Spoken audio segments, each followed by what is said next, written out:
I was at a vehicle auction and I came across this abandoned Toyota MR2 Turbo. What is this thing doing here? It looks like it's been sitting for a really long time. You could see all the stuff that's caked on it. Fitment's not super great. It looks half decent. 27,000 miles on the clock. That can't be right. There's no way. Somebody locked it. So that tells me that somebody really wants this car, because you're not actually supposed to lock the doors on these things. I'll try on the other side and see if I can get it open. Aha, I see. And now there's some interior mold. It looks like a tiger chewed out the driver's side seat as well as the molding on the door panel. But it's all here. Makes you really wonder what's going on. Now, this is pretty gross inside, so I'm probably not gonna sit on that. It's maybe a potential project for somebody. It's even got the T-tops. This thing's kind of a gem, you know? I do see the ignition's gone, so maybe this is a stolen vehicle. Let me know what you guys think. Due to the overwhelming response that I got in the previous video on this abandoned Toyota MR2, I'm back at the car, and what I'm gonna do today is I'm gonna investigate if the car will turn over and if we can take a look at the engine. And I actually cannot get it open from the other side, so I'm gonna have to crawl over this nasty moldy stuff to get to the driver's side. The keyhole in the ignition is so messed up. It looks like I could put anything in here, including a teaspoon. So now when I try and turn the key, nothing happens. It's just like almost like an endless loop. So this ignition is really messed up. And I also noticed too in the comments that some of you guys thought that this was an automatic transmission, but no, this is actually a manual. I was able to open up the mini trunk and I found some goodies in here, but I do see the trim piece that goes underneath the steering column, and it looks like it's got the Gooch Cooler 9000. Not a good sign that there's multiple quarts of oil in the back. All right, here we go. Woo. Wow, that is sludgy. I don't think this engine's been touched in a really long time. While at a vehicle auction, I came across this 2000 Toyota MR2 Spyder. And it's already giving me track car vibes. It's got the Kosei K1 wheels, and it looks like whoever drove this, just by the wear on the outside of the wheel, I can already tell that this car has been tracked. And I don't think the dead giveaway is that it says Grassroots Motorsports on it. Looks like they were an initial D fan. The body looks really good. Maybe it's something mechanical, or it does look like there's a little bit of a wrinkle in the soft top. It's got 68,000 miles on the clock, just as I suspected. Nothing screams more like track car than an aftermarket bucket seat and an exposed fuse box. But besides that, it's all here. Holy cow, this bucket seat is so low. I'm literally sitting on the ground. 1, 2, 3, 4, 5. Homie must have really lost his keys all the time. I mean, dude. Oh, and the battery's cooked. It's even got the bumper stitch. I got so much respect for the previous owner. It's tastefully clapped, you know? Let me know what you guys think down in the comments. While at a vehicle auction, I came across this wide-body Subaru BRZ Limited. Now, you may wonder, what's it doing here at an auction? And I think I already found out what's going on. I see that there's a broken window. Now, maybe this was some form of vandalism. It's got these riveted wide-body fenders that go on the front and rear. It's an acquired taste for a lot of people, but it gives you the opportunity to run some really wide wheels if that's what you're into. I mean, just from the front end of it, it looks very aggressive. It's got 94,000 miles on the clock. 1, 2, 3, 4, 5, 6. You can tell whoever owned this, they really love their car. I mean, look at that. That's pretty cool. The engine looks mostly stock, except for this intake piping. It's got some coilovers on it.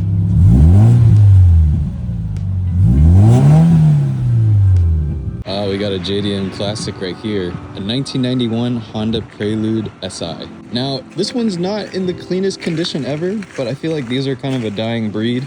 This has a blue front bumper on it, so I would imagine it's been in some sort of front-end collision. It's even got these period-correct 90s aftermarket wheels, which are pretty cool. It's got 244,000 miles on the clock, but it's an old Honda. You're just breaking it in. This is kind of nostalgia for me because my dad used to have a black one way back in the day, and I thought I'd at least just take a trip down memory lane and see what it's all about again.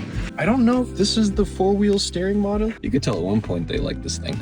1, 2, 3, 4, 5. Reverse. Rest of the body looks pretty clean. It's an old car. You can tell the paint has seen better days. There's probably a little rust here and there, but it's complete. And I feel like in this day and age for a 30-year-old Honda, this is gonna be kind of hard to come by. Let me know what you think. If you ever go to a vehicle auction, you want to stay away from anything that says bio on the windshield or on the windows, because that actually means biohazard. So if you go inside this car, you could be introduced to some sort of blood or bodily fluids on the inside.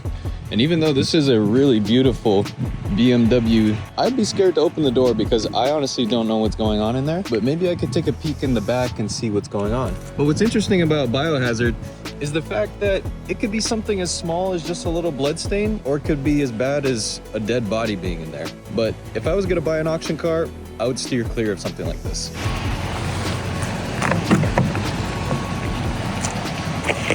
I came across this 1985 Maserati Biturbo, just like the one that Jeremy Clarkson had in the Grand Tour. I've never seen something like this at the auction before.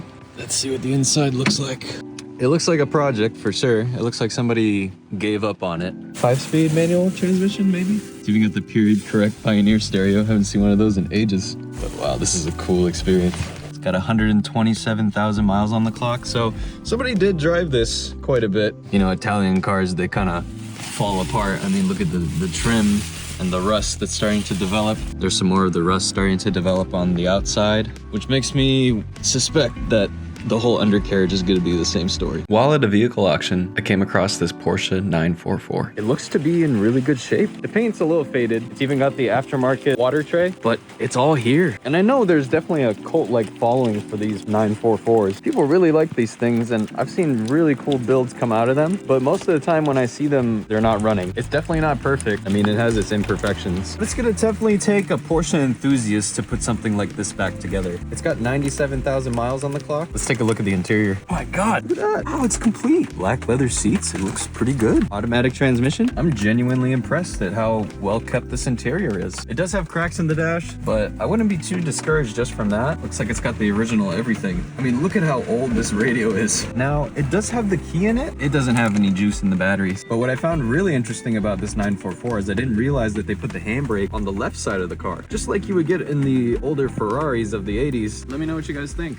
Is this thing worth saving? I just came across this 2018 Porsche Macan S. Now, this is a beautiful car. The reason that it's here at an auction is because of this damage on the passenger side. When you look at this, you may just think, oh, well, it just needs 2 doors. It looks like a relatively easy fix. And sometimes that is the truth. But I will say that it can be very difficult to fix something like this because of the door pillar itself. Now, it's okay if there's any body damage that goes across the side of the car like this, but if it ever damages the pillar that goes from here to here, it would make it very difficult for you to be able to open and close the doors correctly. As you can see right now, how much force I'm having to use. And another thing that's discouraging is I see the entire trim for this door has already been taken off. So maybe this was taken to a body shop. You see this tweak right here in the door panel? This is a very difficult piece to fix. 63,000 miles on the clock? This would be the ultimate daily. I mean, look at this key. That is so cool.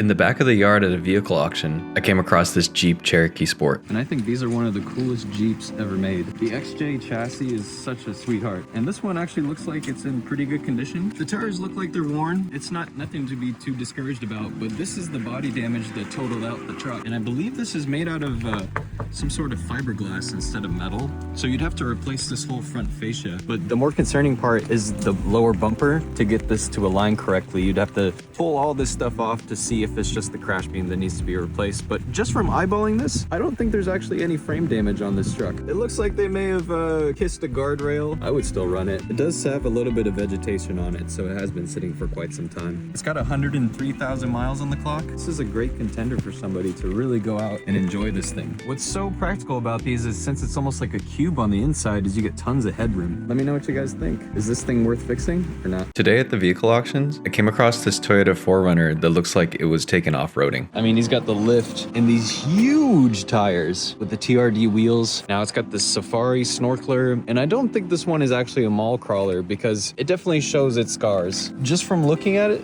it looks like it's been driven hard. Dings here and there, scratches. It's even got Safari stripes on the left side. You know, it's a Toyota though, so it has a lot of potential, but there is a lot of front end damage. Whoever got in this accident, they started to take things apart because I can see that the frame rail is completely exposed, and it looks like there's a slight little tweak right there. So if you tried to realign a crash beam across these two, it may not line up correctly, but it doesn't mean that it's a complete lost cause. This is a full view into the core support, and it looks like it's pretty straight. They did take the battery though, which is very unfortunate. It's got 101,000 miles on the clock. There's dirt and mud everywhere in this interior. Is this car worth restoring? Let me know down in the comments. While at a vehicle auction, I came across this 2014 Subaru Crosstrek. And I'm a big fan of Subarus, as you know, but I think I already know exactly what happened with this car. I already see the mud prints on the inside, so that's the #1 indicator that oh my god.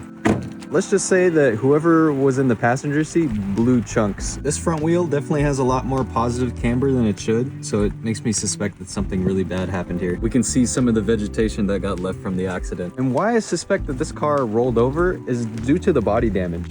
Like, what else would cause that sort of body damage? I wish I could snag these black Rhino wheels. I mean, they look very aggressive. It's got 49,000 miles on the clock, and it looks like the side curtain airbags deployed, but the driver's side airbag did not. I mean, honestly, it looks like this thing was thrown into a washing machine on max, except the hood looks pretty good.